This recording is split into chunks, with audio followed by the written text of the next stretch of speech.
প্রতিদিন যদি আমরা এক একটা প্যাসেজ নিয়ে যদি তার বাংলা কিভাবে হবে একটা পদ্ধতি অনুযায়ী যদি এগোতে পারি, তাহলে কি যে কোনো বাংলা দেখা মাত্র আমরা ইংলিশে ট্রান্সলেট করে দিতে পারবো। এটা কিন্তু আমাদেরকে দেখতে হবে, শিখতে হবে, প্র্যাকটিস করতে হবে। ওকে, দেখো এখানে দেখো প্রত্যেকটা বাক্য আমরা ধরে ধরে সুন্দরভাবে ট্রান্সলেট করার চেষ্টা করব। কীভাবে? একবার দেখো প্রত্যেকটা বাক্য একটু দেখব। একবার একটি ইঁদুর এক সিংহের ঘুমের ব্যাঘাত ঘটিয়েছিল। দেখো একটা বাংলা বাক্য ট্রান্সলেট করতে হলে ফার্স্ট টাইম আমরা কি করব, সেই বাক্যের মধ্যে যে ক্রিয়াটা খুঁজে বার করব। আর একটা বাংলা বাক্যের ক্রিয়া অর্থাৎ কাজ, ভার্বটা সবসময় শেষে থাকে। দেখো এই যে ব্যাঘাত ঘটিয়েছিল, এটাই ভার্ব। এটা কি ভার্ব। ওকে, আর বাংলা বাক্যের সবসময় গুরুত্বপূর্ণ বিষয় কি, বাংলা বাক্যের ভার্বটা খুঁজে বার করা। ভার্ব খুঁজে পাওয়ার পরে আমরা কিন্তু অলরেডি সাবজেক্ট পেয়ে যাব। কিভাবে পাবো? কে দিয়ে প্রশ্ন করবে। এই যে ভার্ব পেলে কে দিয়ে প্রশ্ন করলে সাবজেক্ট পাবো। তাহলে দেখো একটি ইঁদুর এক সিংহের ঘুমের ব্যাঘাত ঘটিয়েছিল। তাহলে দেখো একটা ইঁদুর আছে আর এক সিংহ আছে। তাহলে ব্যাঘাত ঘটিয়েছিল, কে ঘটিয়েছিল? কে ঘটিয়েছিল না, একটি ইঁদুর। একটি ইঁদুর, তাহলে এটাই সাবজেক্ট। আর প্রত্যেকবার আমরা সাবজেক্ট আর ভার্ব খুঁজে পাওয়ার পরে ভার্বকে দিয়ে এই যে ভার্বকে দিয়ে আমরা কি করব, কি, কাকে আর কোথায়, এই তিনটের মধ্যে আমরা কোন একটা দিয়ে প্রশ্ন করব। যদি একটা প্রশ্ন পাই ভালো, দুটো পেলেও ভালো, তিনটে পেলেও আরো ভালো। যদি কোন একটা উত্তর যদি পাই, আমরা কি করব, ভার্বের পরে বসাবো, আর অন্যান্য অংশ পরপর ধাপে ধাপে বসাবো। কিভাবে? দেখো একবার এই যে শব্দটা আমরা কি করব, ব্যবহার করব। ওয়ান্স একবার, তারপর কি সাবজেক্ট আমরা বসাবো একটি ইঁদুর। তাহলে আ মাউস, আ মাউস একটি ইঁদুর। দেখো ব্যাঘাত ঘটিয়েছিল, তাহলে এটাই আমরা বসাবো। সাবজেক্টের পরে আমরা ভার্ব বসাবো। দেখো তাহলে কি ব্যাঘাত ঘটিয়েছিল, ডিস্টার্বড। তাহলে কি এখানে আমরা কি করলাম, V2 বসালাম। আ মাউস ডিস্টার্বড, ব্যাঘাত ঘটিয়েছিল। এবারে দেখো এই যে ভার্ব পেলাম তো হয়ে গেল। এই যে কি, কাকে, কোথায়, এই তিনটের মধ্যে কোন একটা যেটা প্রশ্ন পাবো, উত্তরটা আমরা দেখতে পাবো, সেটা কি করবে, ভার্বের পরে বসাবো। কি? আচ্ছা, ডিস্টার্ব ঘটেছিল, কি ডিস্টার্ব এখানে নেই। কাকে ডিস্টার্ব করেছিল? তাহলে এক সিংহে, তাহলে এখানে আ লায়ন। দেখো এটা বসালাম। তারপর দেখো কোথায় নেই আর কি নেই, তারপরে থাকছে কি, ঘুমের। তাহলে এখানে আমরা ঘুমের বিষয়টা লিখবো, ইন হিজ স্লিপ। ওকে, দেখো কি হলো, ওয়ান্স আ মাউস একটি ইঁদুর ডিস্টার্ব ব্যাঘাত ঘটিয়েছিল। লায়নের ইন হিজ স্লিপ, তার ঘুমের অর্থাৎ লায়নের ঘুমের ব্যাঘাত ঘটিয়েছিল কে, একটা ইঁদুর। আর ওয়ান্স কি না, একবার বা এক সময়, একবার বা এক সময়। দেখো এটা কিন্তু এই যে ওয়ান্স, এটা কিন্তু আমরা অ্যাডভার্ব পেয়েছি। অ্যাডভার্ব, এটা কি অ্যাডভার্ব। সিংহ ইঁদুরটিকে ধরে ফেললো এবং তাকে মারতে উদ্যত হলো। দেখো এখানে এবং দিয়ে একটা বাক্য যুক্ত করা আছে। দেখো এখানে দেখো সিংহ ইঁদুরটিকে ধরে ফেললো এবং তাকে মারতে উদ্যত হলো। তাহলে আমরা প্রথম যে বিষয়টা আছে এটা প্রথমে আমরা দেখতে পাই, একটা ভাগ করে নিতে পারি। তাহলে সিংহ ইঁদুরটিকে ধরে ফেললো, তাহলে এখানে ভার্ব আগে খুঁজে বার করবো, এটাই তো আমরা প্রথম থেকে দেখছি। তাহলে এখানে এটা ভার্ব, ধরে ফেললো। কে ধরে ফেললো? কে ধরে ফেললো? তাহলে কে দিয়ে প্রশ্ন করব, সিংহ। তাহলে এখানে সাবজেক্ট কোনটা, সিংহ। সাবজেক্ট সিংহ। তাহলে এখানে আমরা দ্য লায়ন ব্যবহার করব, লায়ন ধরে ফেললো। তাহলে ক্যাচ মানে ধরা, আর ধরে ফেললো অর্থাৎ দেখো এটা কিন্তু পাস্ট অ্যাকশন, অতীত।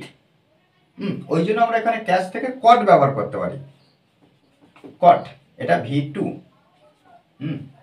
আবার এই যে ক্যাচ থেকে আমরা কট করলাম, V3তেও কিন্তু কট হয়, ক্যাচ কট কট। তাহলে দ্য লায়ন কট। এবার দেখো এই তিনটের মধ্যে কোনো একটা প্রশ্ন করা যাবে, কি কাকে কোথায়? আচ্ছা, ধরে ফেললো, কাকে ধরে ফেললো? ইঁদুরটিকে। তাহলে এখানে লিখবো দ্য মাউস। Okay, mouse. দেখো এবং দিয়ে আরেকটা যুক্ত হয়, এবং তাকে মারতে উদ্যত হলো। দেখো অ্যান্ড, অ্যান্ড এই যে উদ্যত হলো পাস্টে, তাহলে মারতে উদ্যত হলো। তাহলে এখানে আমরা লিখতে পারি ওয়াজ,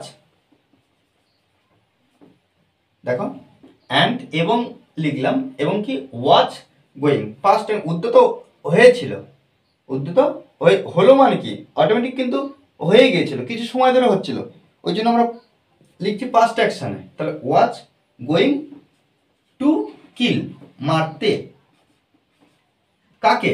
তাকে, ইট, অর্থাৎ এখানে ইঁদুরকে আমরা ইট বলছি। ওকে, এবার দেখো কিন্তু সে ক্ষমা ভিক্ষা করায়, তাকে ছেড়ে দেওয়া হলো। দেখো কিন্তু সে ক্ষমা ভিক্ষা করায়, তাহলে এই অংশটা আমরা আগে লিখতে পারি বাট। বাট কিন্তু সে ক্ষমা ভিক্ষা করায়, তাহলে সে, এখানে আমরা ইট ব্যবহার করব, ইট, যেহেতু আমরা ইঁদুরকে ইট লিখছি। ইট ক্ষমা ভিক্ষা করায় বা ক্ষমা ভিক্ষা করার জন্য। It begged, it begged for pardon,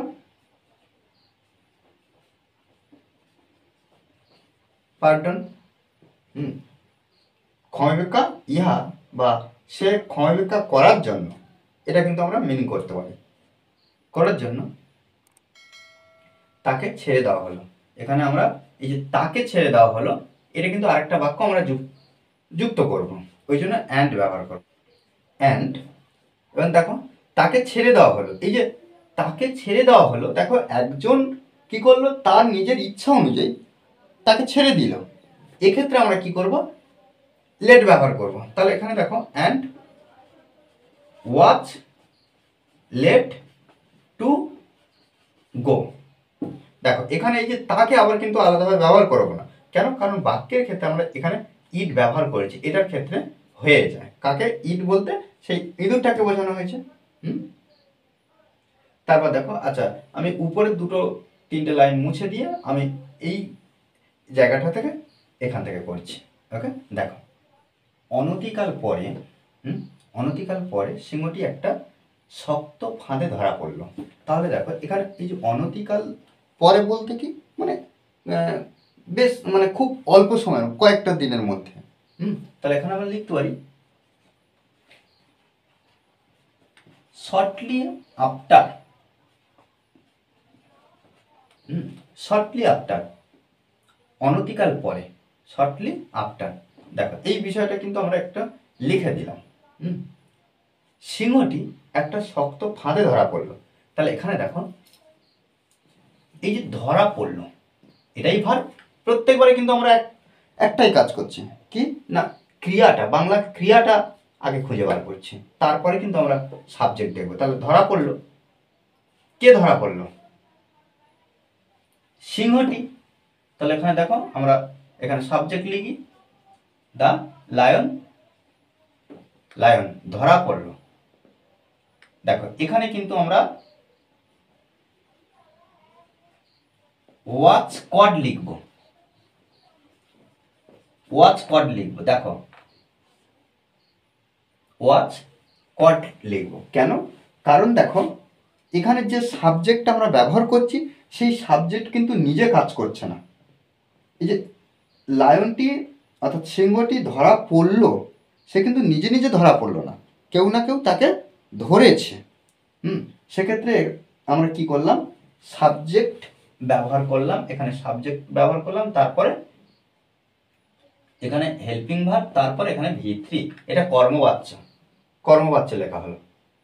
actually দেখো এটা অবজেক্ট আকারে আমরা যখন কর্মবাচ্য লিখি অবজেক্ট হিসেবে আমরা লিখি, কিন্তু এখানে আমরা সাবজেক্ট হিসেবে ধরছি।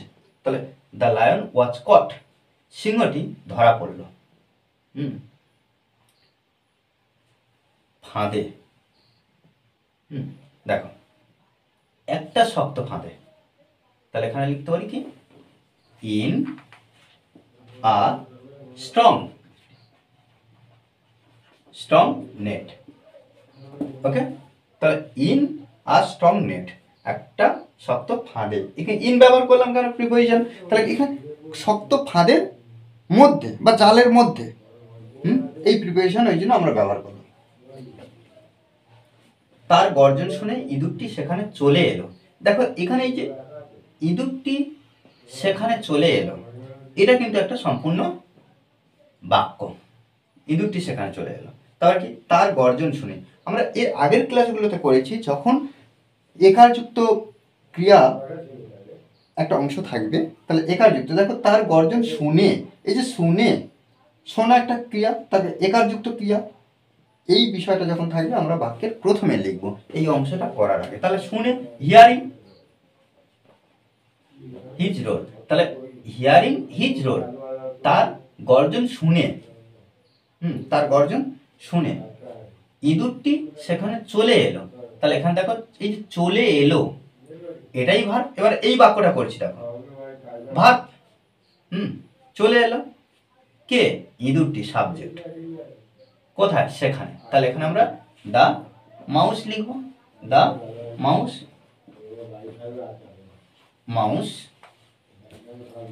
দা মাউস। এবার কি করব, চলে এলো, এই ভার্বটা লিখব, কেম। দেখো কেম V2 এ লিখলাম পাস্ট টেন্সে। দেখো জাস্ট এই যে গল্পটা, পুরো গল্পটা কিন্তু আমরা যেহেতু পাস্টে, একটা সাধারণত যে কোনো গল্প লিখতে হয় পাস্টে, সিম্পল ইনডেফিনিট, বা এখানে পাস্ট ইনডেফিনিট আমরা বলতে পারি। তাহলে দ্য মাউস কেম, চলে এলো, কোথায়, দেখো কোথার উত্তর আমরা পেয়ে গেলাম, সেখানে, দেয়ার,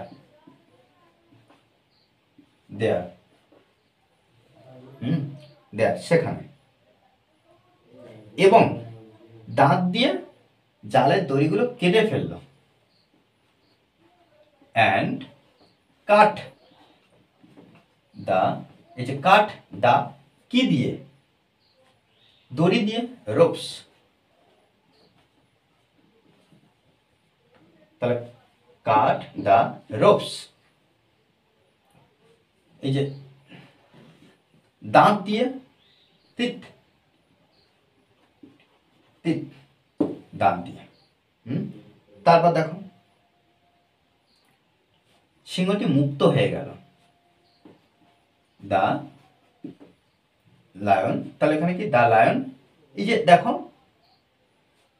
মুক্ত হয়ে গেল, এই যে হয়ে যাওয়া, এখানে আমরা বিকেম ব্যবহার করব, বিকাম থেকে